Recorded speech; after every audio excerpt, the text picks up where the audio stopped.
Thank you, Rabbi. I'm going to be speaking about foods and non-foods for Pesach. I'm going to start with the non-foods first. Before I start, I just wanted to mention something, which is I'm going to talk about all types of different things that I wanted to speak of. But really, the CRC puts out information for the public to help themselves. We don't have our Pesach guides here. I forgot to bring them. But we have a Pesach guide. We have things online. We have apps. We have videos to cash your house and make a kara and things like that. So I just encourage you to help yourself. If you learn how to do it, you'll have the same information that the people in our office do, and be just as smart as we are. Okay, I'm gonna start with non-food items. Feel free to interrupt me if you'd like. First, we'll start a group of foods, a group of items that have a potential question to them that they're coated with something that might potentially be chametz. And the code on the first group of them is a question of something made with starch.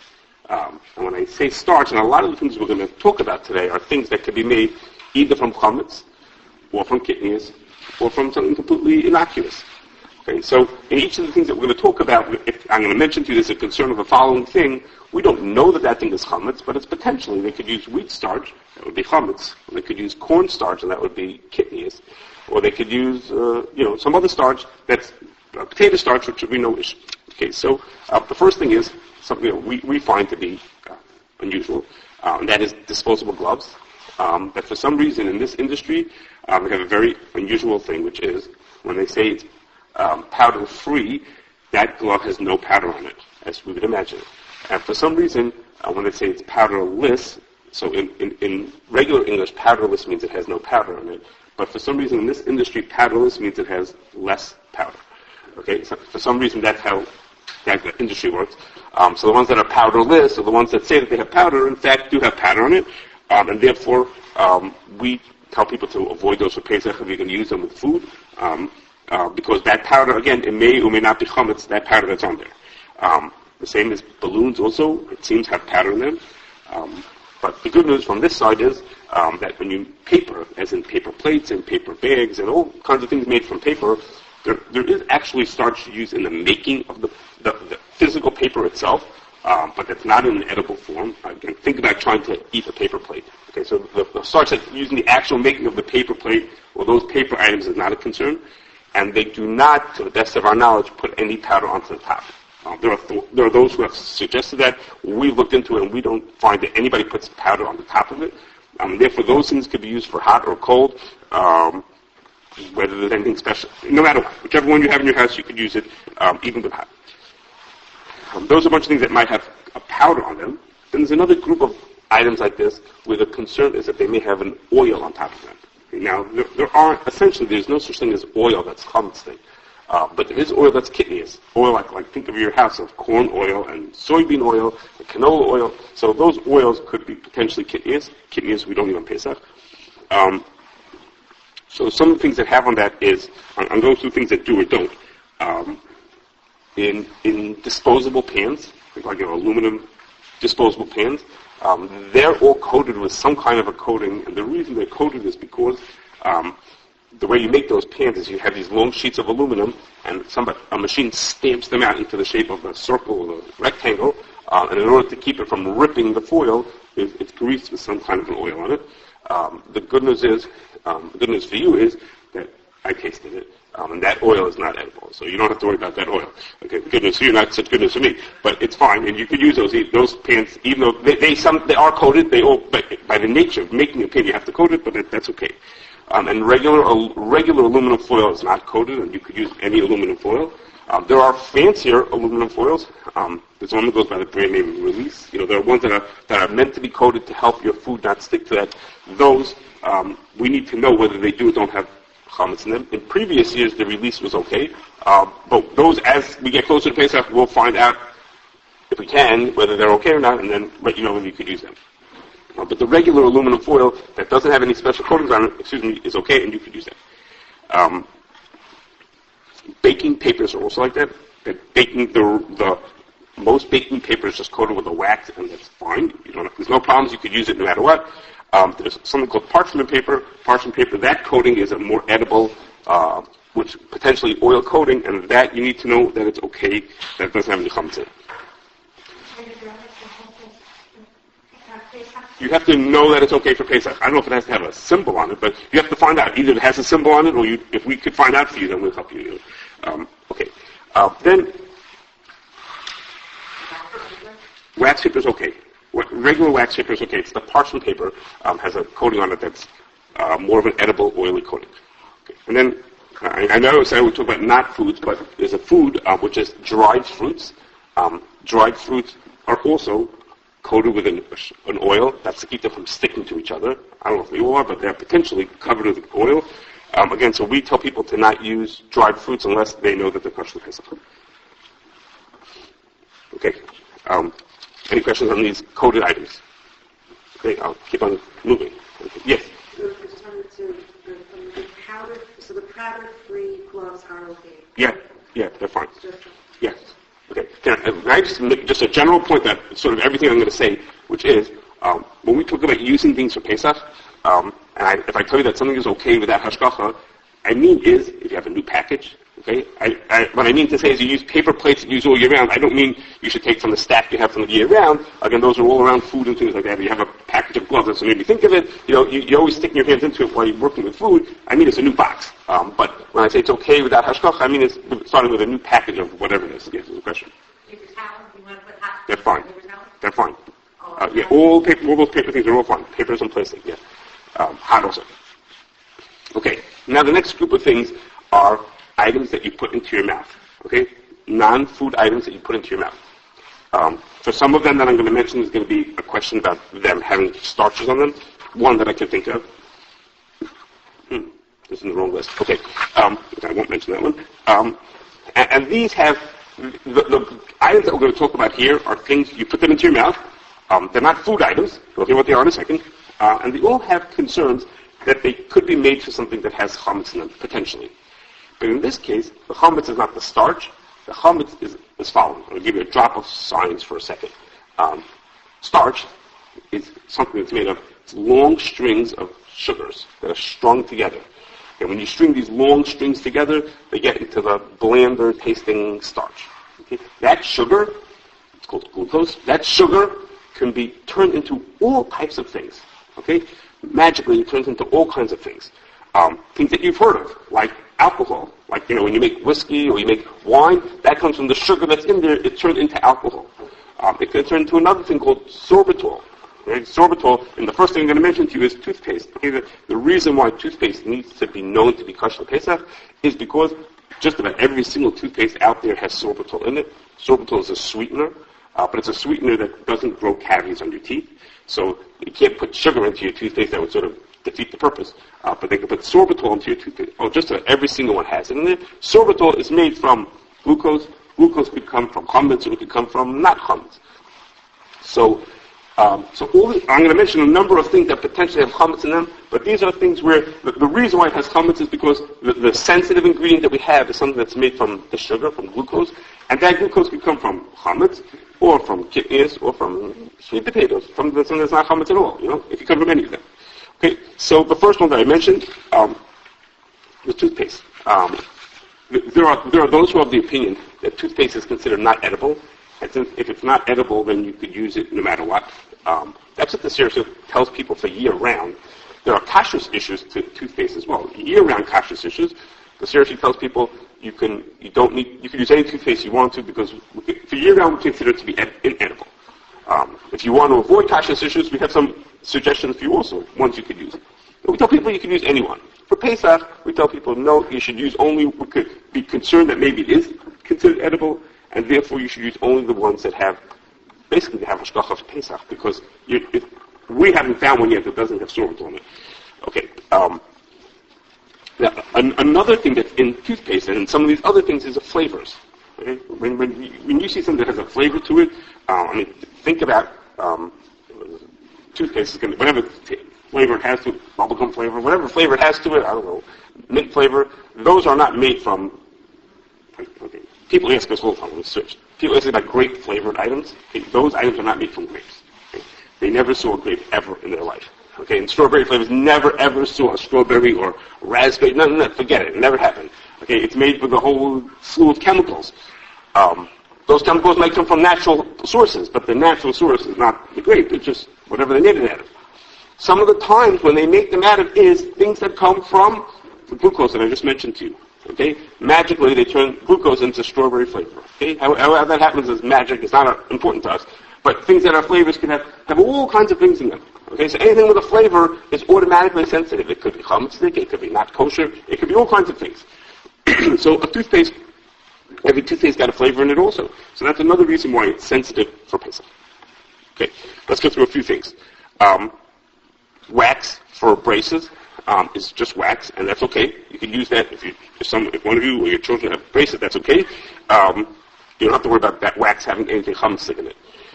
Rubber bands for children, people with braces on it, there's a concern that there's powder on top of those, and we tell people to rinse them off before we use them.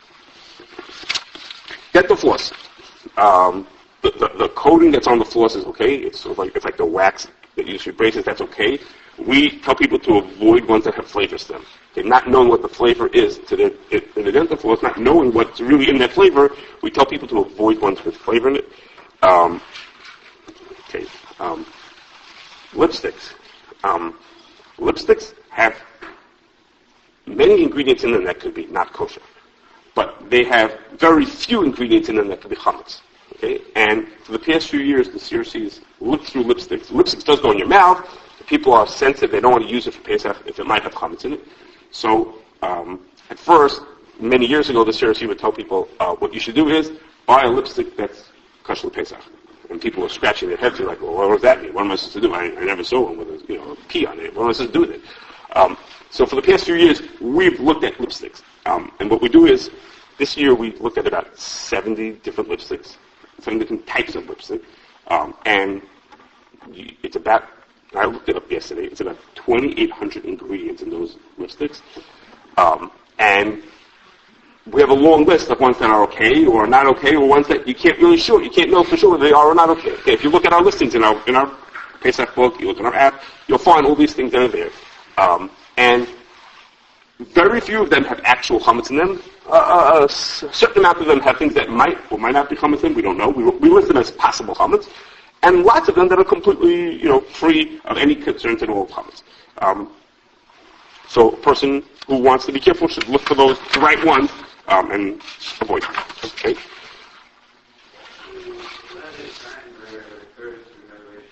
Yes.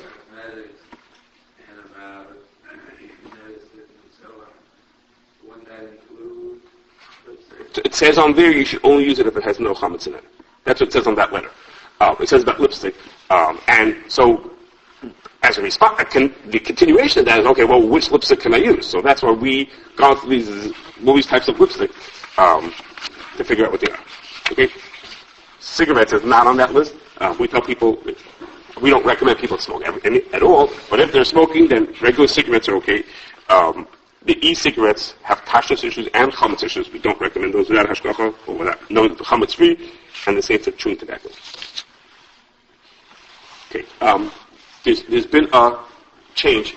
Or I actually just mentioned the Pesach letter. I was about to come to that, which is there's been a change in every year. There's a Pesach letter that's signed by Rabbi First, Rabbi Schwartz, and a few other people, which says all different types of medicine and cosmetic rules of what you can or cannot use.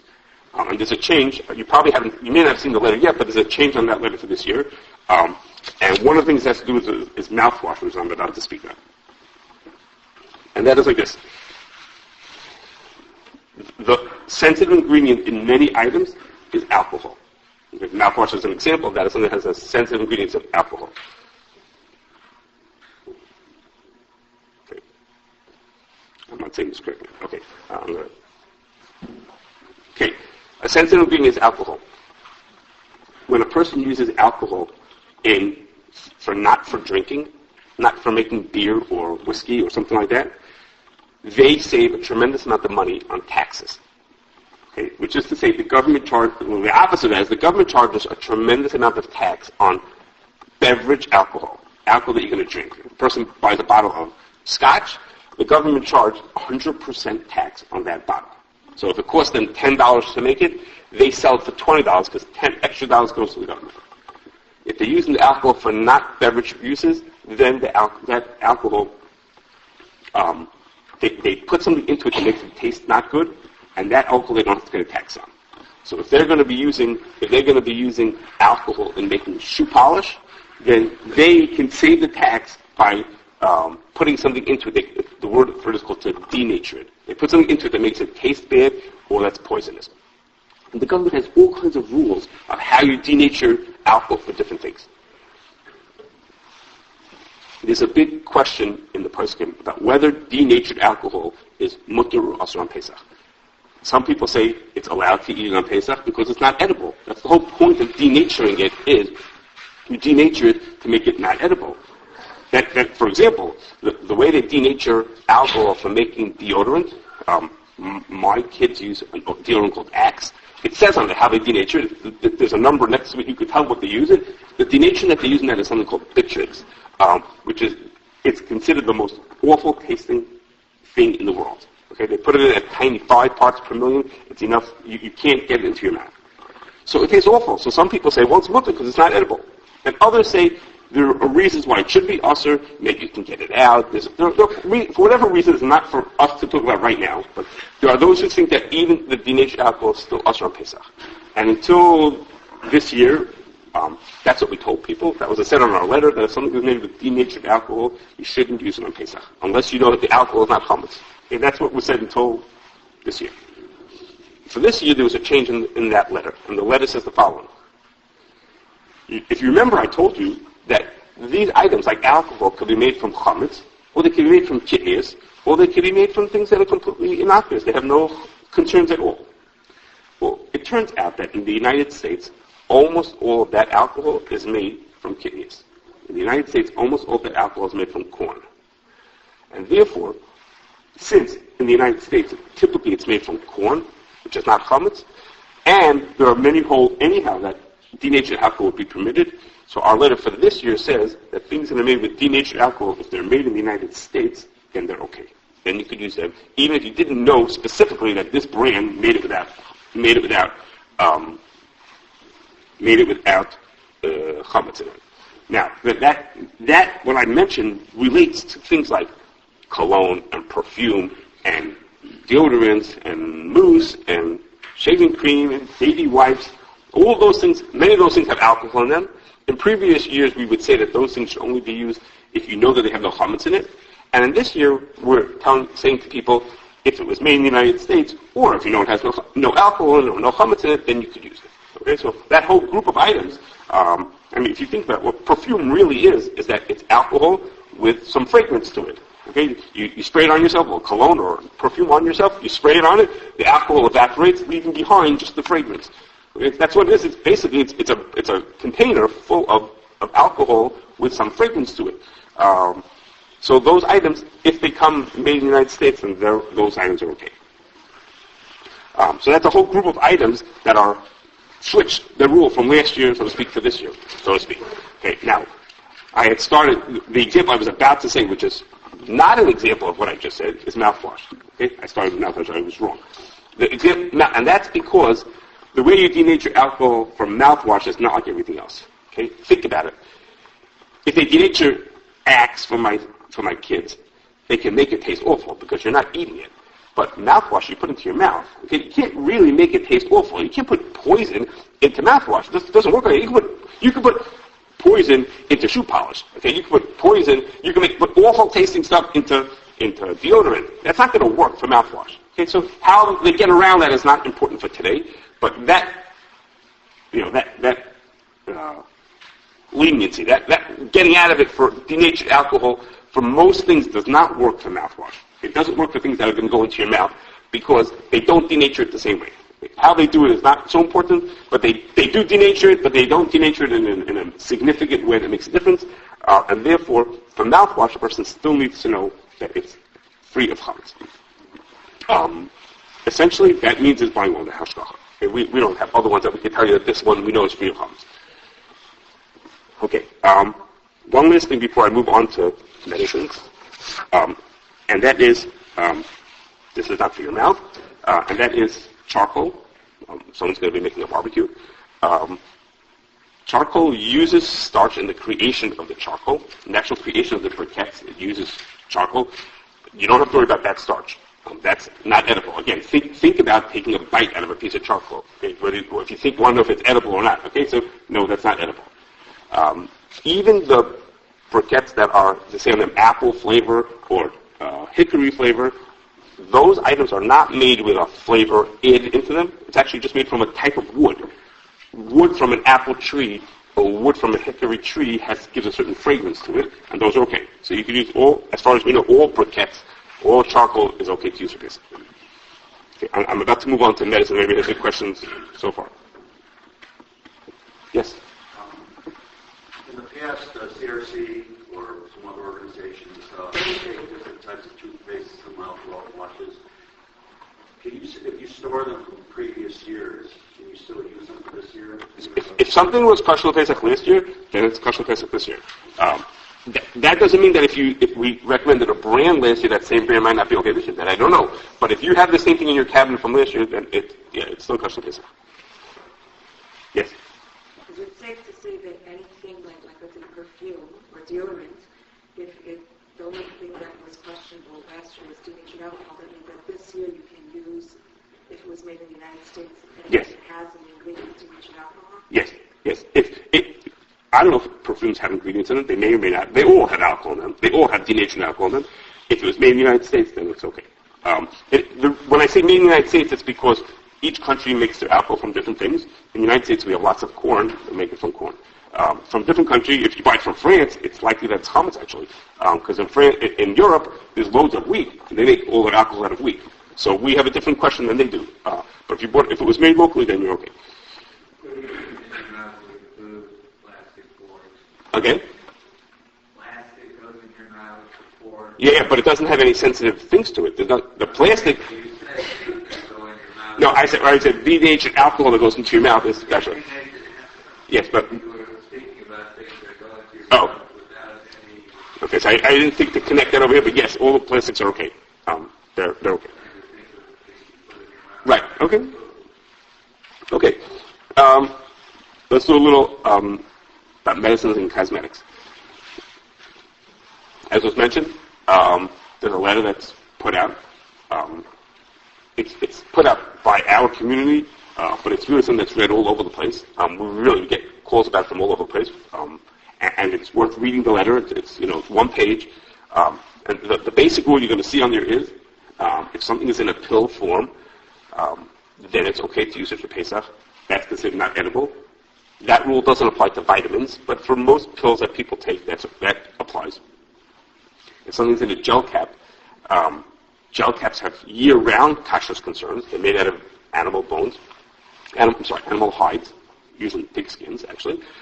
So that they have year-round kashrus concerns. They don't have particular Pesach concerns. But liquids and powders and chewables, those items do have Pesach, potentially have things in them that are potentially chametzik. And therefore, those you need to know that they don't have any chametz in them. At the same time, there are many reasons why a person might be able to take those, or their child might be able to take those items, even if they have a possible chametz in them.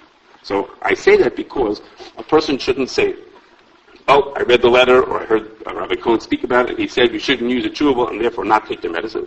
They should definitely speak to their rabbi and their doctor before they stop taking something, because in many situations, when a person calls us, the letter says you have to know it's okay. But when the person calls and says, "I need to take the medicine for the following reason, tell me, should I use it or should I not?" Depending on what's in there, depending on this person's situation, they may be allowed to take it anyhow. It's worth bearing that in mind. So I said to you that these items, the liquids and the chewables and the powders, you need to know that they're free of chametz. Okay, well, how am I supposed to know that? How will I know if they're free of chametz? So there are some people who go out and come to the companies and they approach the company and say, "Tell us if these things have chametz in them," and they report a list of items that the company has told them do or don't have chametz in them. And there's definitely value to that. are not so excited about that method, we use a different method. We have lists of different items that we think are okay for people. Okay or not okay.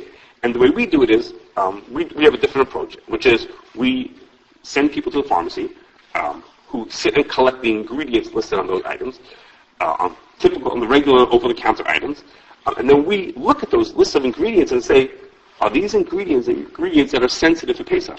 Okay, are they sensitive? Are they bottled? Maybe there's in tiny amounts that we can figure out that they're not a concern. And we look through them and based on that try to give a judgment as to whether they are or not okay for Pesach. So, for example, there's a common question that people ask. The common question that people ask is they need a laxative for Pesach. So there's two extremes in the laxative. Most laxatives are in the middle, but there are two extremes. One is Miralax. Okay, Miralax or polyethylene glycol. Okay, it's made from petroleum, and there's no kashrus or chametz concerns with it. It's 100% okay. The other extreme is something called Benefiber. Benefiber is made from wheat starch. That's the only ingredient that's in there. Okay, so that's completely chametz. Okay, so we have two opposite extremes. And then there's most of the other laxatives fall in the middle there, where they have some ingredients that may or may not be okay. Okay, so what you get from that is, if you look at our list, or you type into our app, let's say, laxative, you'll see all types of things that are listed there, and you'll be able to, ones that are okay or not okay, based on somebody who, we had a rabbi looking at the ingredient panel of what you're holding in your hand to say whether it is or is not okay. Yeah, it's essentially, it lists everything that's in the product. I don't know if that works for medicinal items. I'm not sure if it works like that. We take it as is what it is. Okay, so we have a long list of medicines. Eventually what happens is that you're going to run into something that we didn't find. Okay, we only went to that many pharmacies and found that many things. So what we ask people to do is when they find something and they're not on our list, we ask them to, if they have a smartphone, take a picture of it, or some other way to get us a list of the front of it and the back of it. So we know what the product is, and we know what the ingredients are in it, and send it in to us. You can send it to info@crcweb.org, or find some other way to send it to us, and one of our people will look at it. That's basically what we do from Purim to Pesach, is try to help consumers with Pesach. Okay. I'm about to go to food. If anybody has any questions about non-food before I go on? Yes. Excuse me? Which hazel? I don't remember offhand. And what I recommend is, you could do what I'm going to do when I sit down. I'm going to open up our app and look at it for us. I have no idea. I don't remember offhand. For those of you who are more advanced, we use, or have more advanced phones, we have a different site called Ask CRC. Okay, and Ask CRC opens you up to just a little search box. It works all year round, but for Pesach, you could tell it, I want to know answers to Pesach questions. And if you type into the witch hazel, I assume that the answer is there. Okay, and if it's not an app, it's not an app, just a website. But it's a website that works well for mobile phones. It just opens up to a search box. When you open that search box, you type in witch hazel, and hopefully it have the answer. If it doesn't, then if we catch it, we'll stick it in. We'll find out the answer and stick it in there for the next person. Okay, let's go on to some foods. Before I start the foods, I'm going to just mention something. Nothing. It really doesn't have to do with Pesach per se, but it has to do with Yom Tov. And that is that Sukkot time, the CRC was looking into pump pots and urns. You may or may not have heard about this. And many of them say on them that you can add cold water to them on Yom Tov. It says on the box, you can add cold water to them on Yom Tov. In fact, we found out that that's not 100% true. Okay? Really, in certain types of them, and particularly ones that were being sold in this area, if you add cold water on Yom Tov, you essentially were turning it on. As soon as you add cold water, you turn the machine on. Some people have made changes, and some brands are completely fine. You actually can add cold water on Yom Tov. That they were correct when they said that. But there are ones that weren't, so you should just look at what you have, or talk to your rabbi to find out if it's really okay to add cold water on Yom Tov. Okay, let's go to some...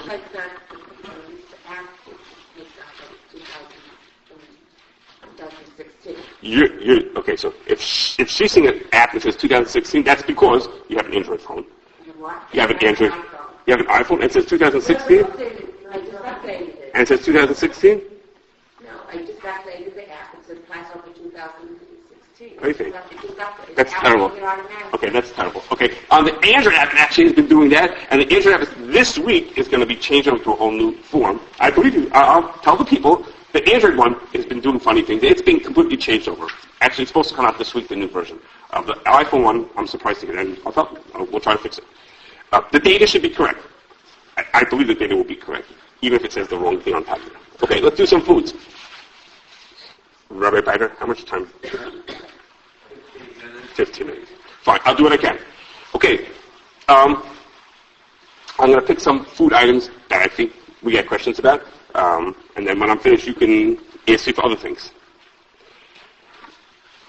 Okay, one of the questions we get from people is, if I have food that says on it that it's gluten-free, does that tell me that I could use it for Pesach? The 5 grains that you can eat on Pesach are the ones that people who are gluten-free can't eat. So if it says on the gluten-free, does that mean that I'm okay to use it for Pesach? And the answer is no. Okay, there's 3 reasons why the answer to that is no. Well, 3.5 reasons. The first is, the simple reason is that people who are gluten-free can still eat kitnias. Okay, so it can be made from corn and rice and soy, which it commonly is. That's what gluten-free foods are made out of. And so it may not be chametzik, but it would be kitnias. Okay, the second is, one of the 5 grains that we're now eat on Pesach is oats. And oats do not inherently have any gluten to them. So you can buy gluten-free oats. Okay, and actually, an example of that is that this year, just before last year Pesach, Cheerios, the main varieties of Cheerios all became gluten-free. Okay, Cheerios, of course, is chametz. Okay, the whole thing, it's all oats. But it's gluten-free, because it's made from gluten-free oats. So gluten-free oats is another reason why something that's gluten-free might be purely chametz.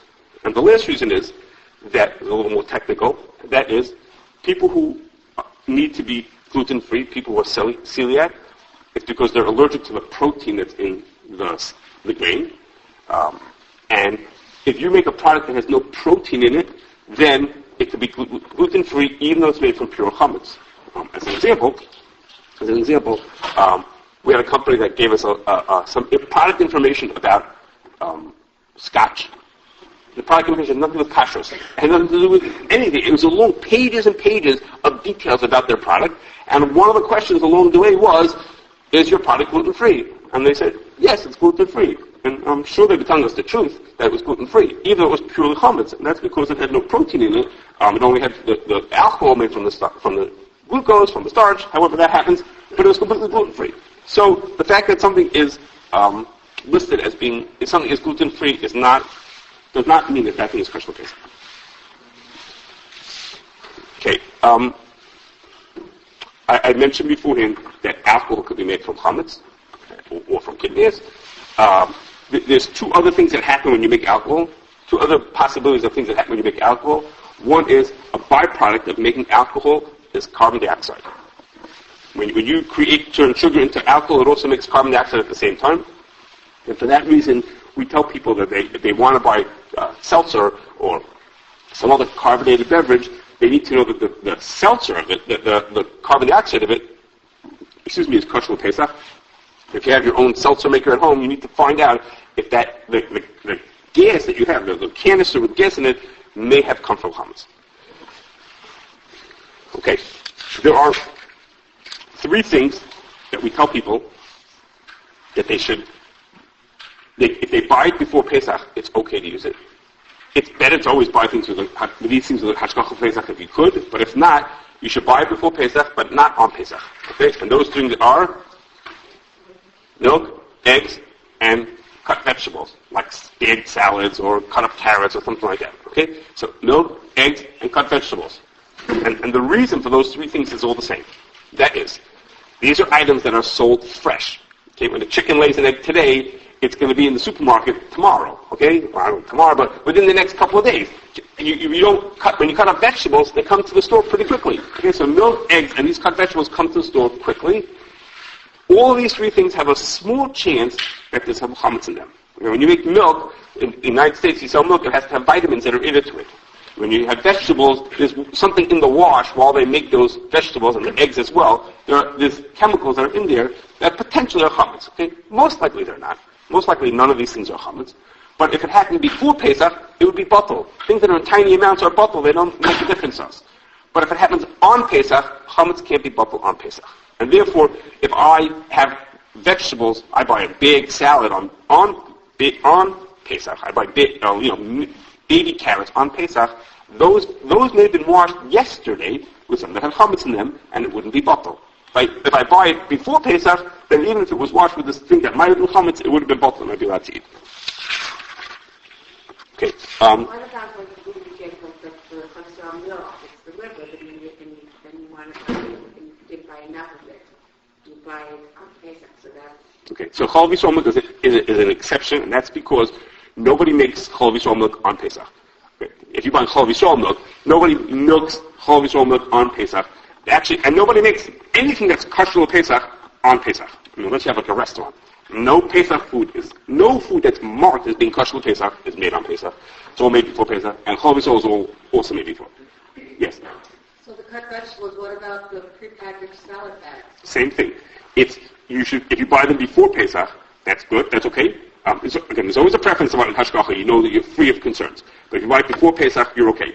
If you buy it on Pesach, it may have been packaged yesterday, and then you have to be concerned. So if you buy it this year, Pesach's on Monday night. If you buy it on Monday, you're safe. If you buy it on Chol Hamoed, then that's it. If it has kosher Pesach, then you're okay. Yes, if it's marked as being kosher Pesach, that's fine. That means is the company. That doesn't mean it was made on Pesach. But whatever it may, if it has something that's marked kosher Pesach, then you're safe. Then you're not a problem. I meant is you buying without hashgacha. You're just walking in and just buying a bag of sliced cucumbers and carrots. That kosher Pesach, that's fine. Okay. I'm going to do a demonstration in a second. Let me just test something out for you people.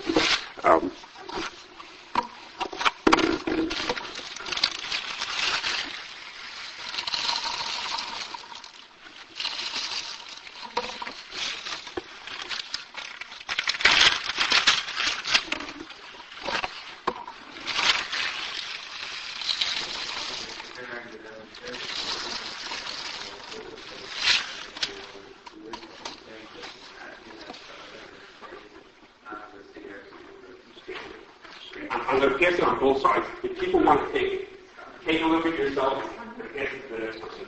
One of each. Okay. If you remember which one you got it from, that'll make life easier for you. Okay. While it's passing around, let me talk about something else. Okay. Nuts. Okay, nuts for Pesach. Okay. There's one type of nuts that we consider to be kitnius, that's peanuts. Most of Americans consider that to be kitnius.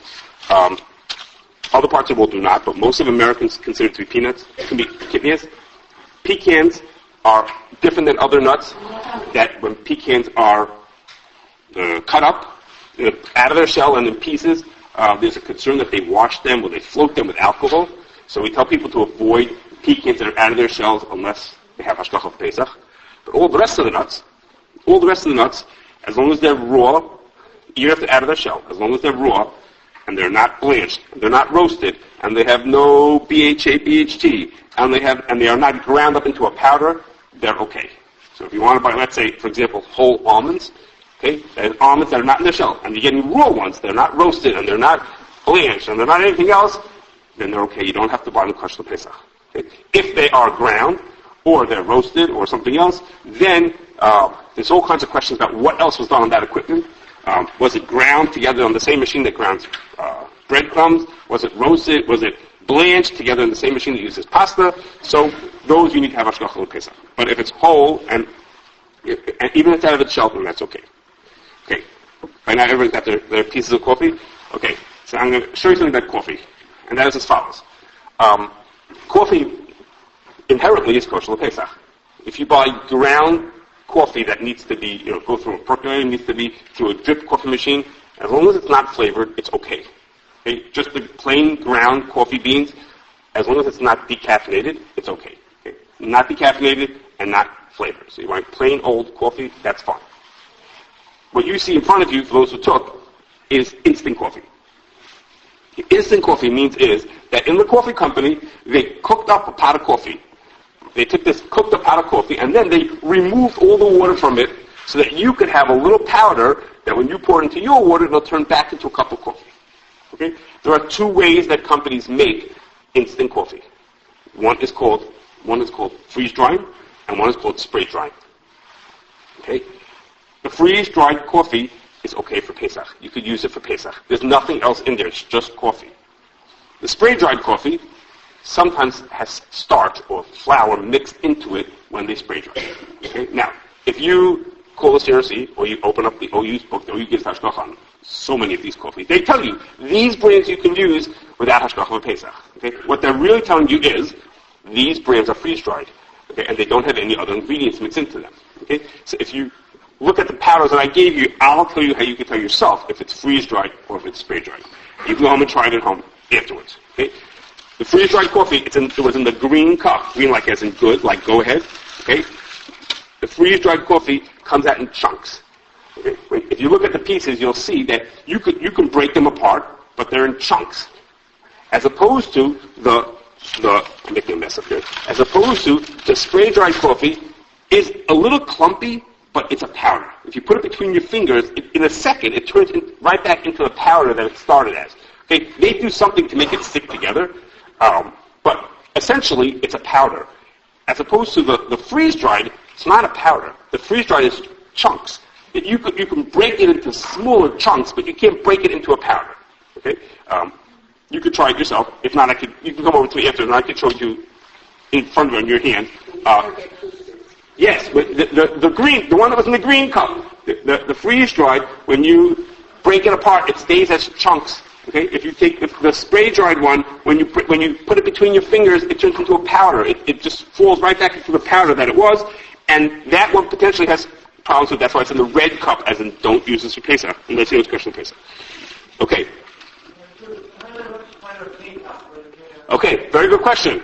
K-cups, I was about to say that. About K-cups, we don't recommend them for Pesach unless they have a special hashgacha. And the reason is because when you make, a K-cup actually has just ground coffee. It's not instant. The problem is that in a K-cup, there's very little time for the water to pass through and draw the flavor out of the beans.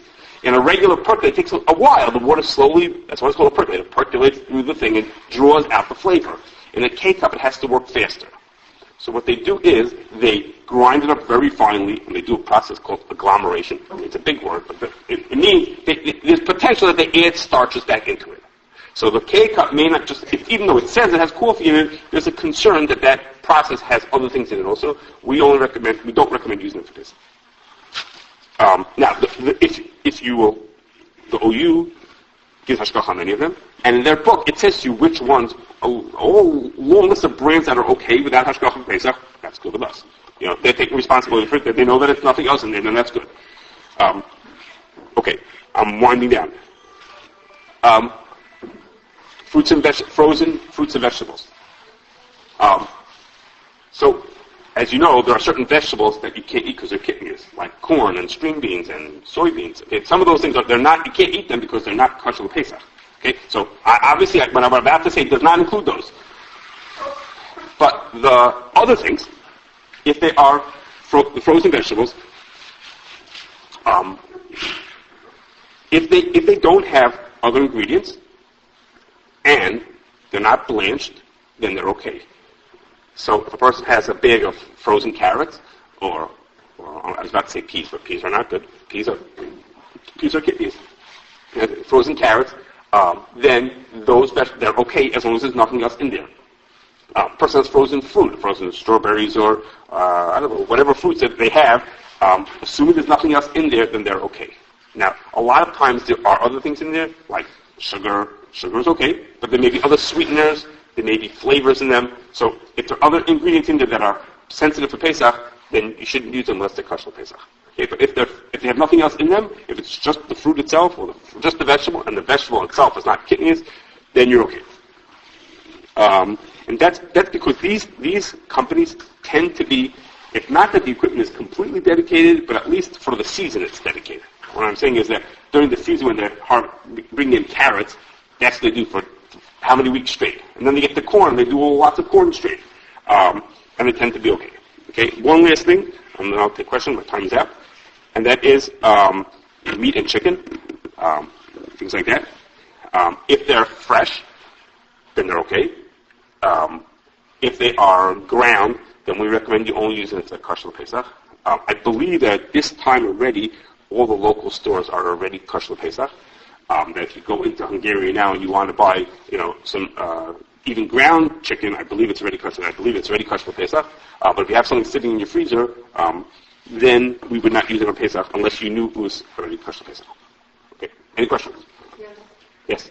So you're saying that the coffee, the freeze-dried regular coffee, and the fruits and vegetables that are not blanched, and has nothing else in it, can be bought without any extra? Correct. Coffee is a great example of something that needs a new can. You shouldn't use the same thing you've been using all year round. But otherwise, you could, yes. They have to have an extra. Correct. Which vegetables? And when I coffee, I'll say it again, not decaf and not flavored. Just the plain old coffee. Freeze-dried. Yes. Yes. Yes. Frozen fish? Frozen fish. Okay, now, I should have mentioned that. I'm sorry, I forgot that. Okay, frozen fish has a concern that they glaze the fish before they freeze it. I'm not sure exactly why that happens just for fish. So we tell people to not use the fish. If they need to, they could rinse it off beforehand. About frozen fish. So frozen fish, I'm going to write down a note for the next time. Frozen fish, sometimes get glazed. They put a glaze on top of it. A lot of times it's just water, but sometimes it has corn syrup to it also. So we don't recommend frozen fish. Without hashgacha. Okay, anything else? Okay, thank you very much, everybody.